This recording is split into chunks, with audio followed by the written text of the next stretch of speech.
Halo guys, kembali lagi bersama Royman BTKV Channel. Saya Dr. Royman Simanjuntak, spesialis bedah torak kardiovaskuler, mengucapkan terima kasih banyak atas subscribe, like, and comment di konten-konten saya yang sebelumnya.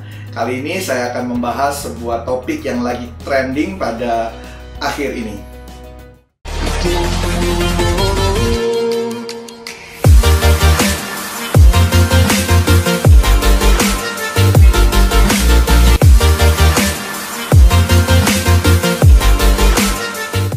Akhir-akhir ini kita mendengar kabar menghebohkan dari berita olahraga guys. Ada beberapa atlet yang tampak sehat dan bugar mengalami kolaps di lapangan saat sedang berolahraga.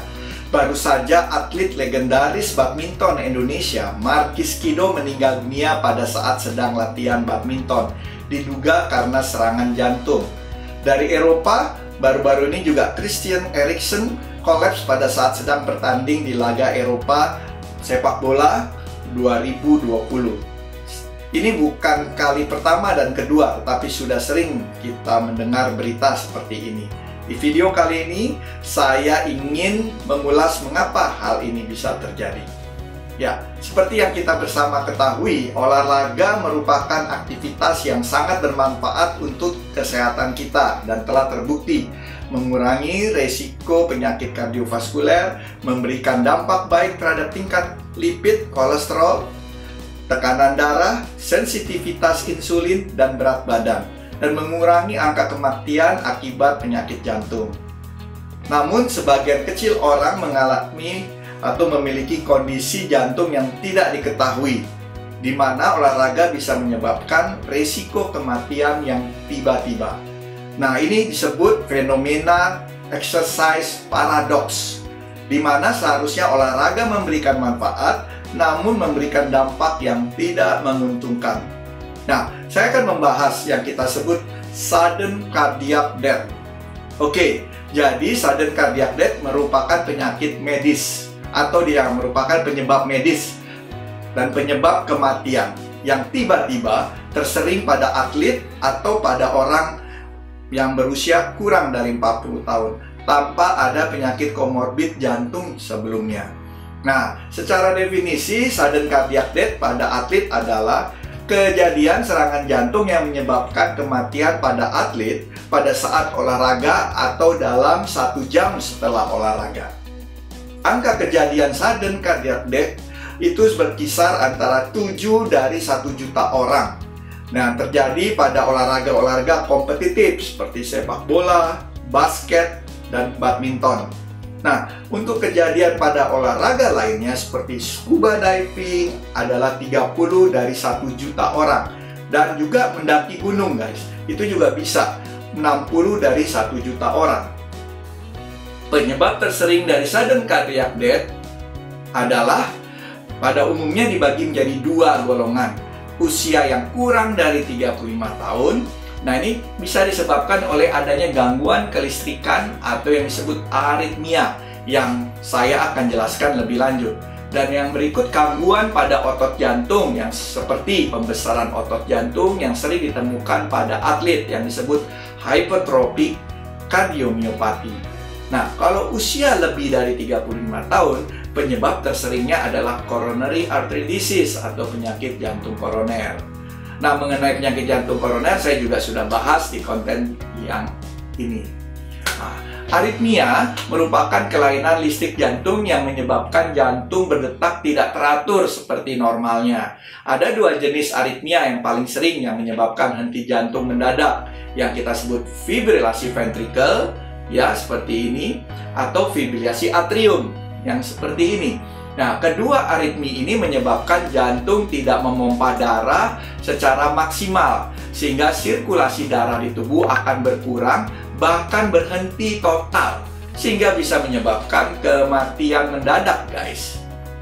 Nah, ini ada contoh-contoh penyakit jantung yang bisa kalian lihat, ya seperti adanya yang kita sebut structurally abnormal heart, yaitu hipertrofi cardiomyopathy, dilated cardiomyopathy, valvular heart disease yang juga ada di konten saya. dan yang acquired structurally normal heart atau adanya gangguan struktur jantung karena didapat, yaitu kita sebut myokarditis, atherosclerosis, coronary artery disease, Kawasaki disease. Dan ada yang structurally normal heart atau gangguan jantung struktural yang pada kondisi normal, yaitu kita sebut congenital Long-Kite syndrome, Brugada syndrome, Wolff-Parkinson-White syndrome, dan yang lain-lain guys. Ada juga structurally normal heart yang berikutnya yang kita sebut commotio cordis, acute Long-Kite, atau yang lainnya guys. Nah, kalau kita lihat lagi selanjutnya, kenapa serangan muncul ketika olahraga atau setelah olahraga? Nah, ketika kita berolahraga, memang beban kerja jantung meningkat dan demand oksigen atau kebutuhan oksigen itu meningkat. Namun pada sudden cardiac death atau SCD, suplai oksigen tidak tercukupi sehingga bisa menyebabkan oksigen supply demand yang tidak seimbang. Hal ini menyebabkan otak atau jantung kekurangan oksigen guys, yang pada akhirnya bisa menyebabkan penurunan kesadaran atau serangan jantung.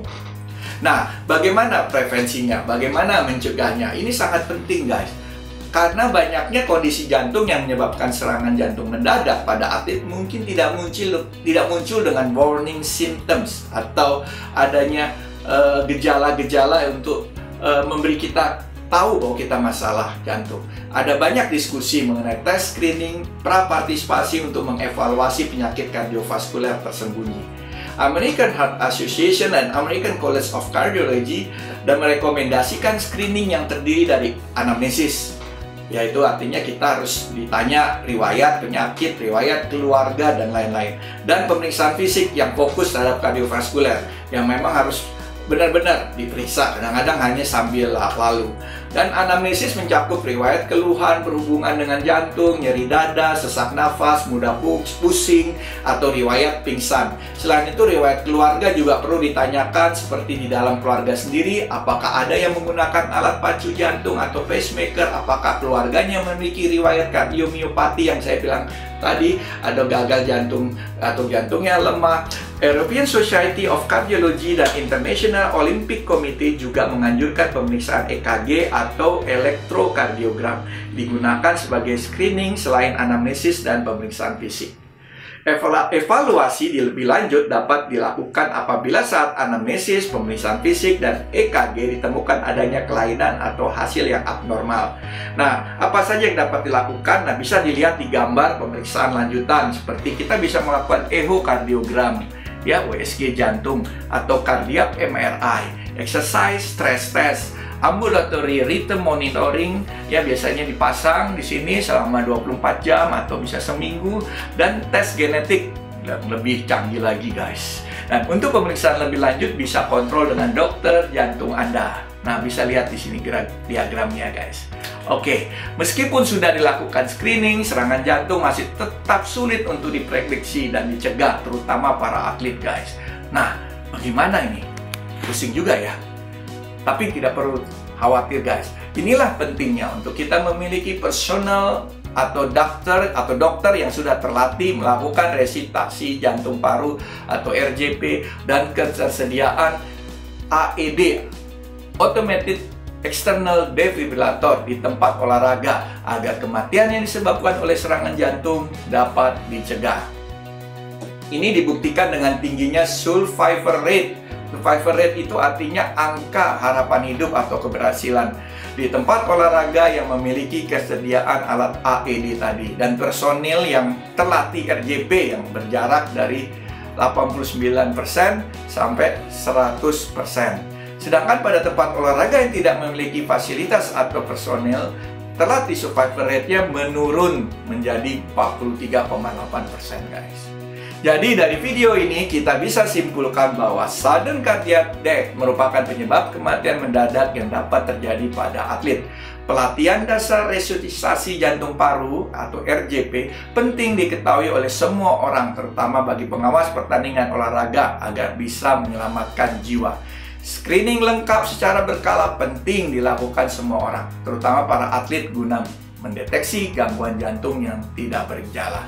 Ya tidak heran guys, kalau di Indonesia angka kejadiannya cukup tinggi guys. Kemarin saya ada teman meninggal di fitness center. Kemarin ada teman saya juga meninggal sedang main bola.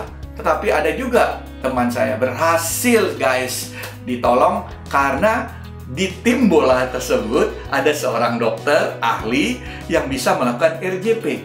Dan akhirnya pasien dibawa ke rumah sakit jantung dan selamat. Terima kasih guys, semoga bermanfaat dan stay healthy.